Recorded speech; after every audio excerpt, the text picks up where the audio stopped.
A wide array of environmental policy conflicts have been in the news lately. Should the United States participate in international arrangements to protect climate? And if so, how do we shift our energy mix from fossil fuels to renewable sources? How much protection should we provide to public lands in places like Utah and the Arctic National Wildlife Refuge in Alaska? How do we assure the safety of water supplies in places like Flint, Michigan, so they're not toxic to children in those places? How do we develop effective plans for dealing with the risks that are ultimately coming from climate change that are causing flooding in places like Miami and New Orleans and wildfire risk in California and elsewhere?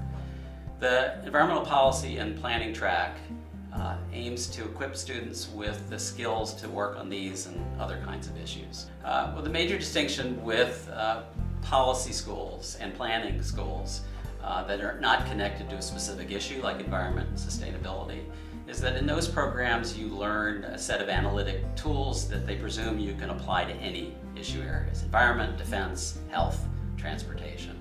We have a different perspective than that. Our sense is that it's important to learn those analytic skills, and we teach those skills, but it's important to learn them in the specific context of the science base and the institutional base for dealing with that issue, and that will make you effective. I'm often asked how our program differs from some of our peer programs, which are excellent programs, but they are different than ours. The C's faculty is much broader and richer in the level of social science that we have inside the data building or home of C's.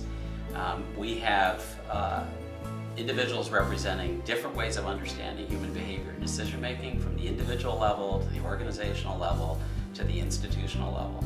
And we try to teach all those perspectives because we believe that policy is about changing behavior, and so you need to have a rich understanding of behavior and how decisions are made.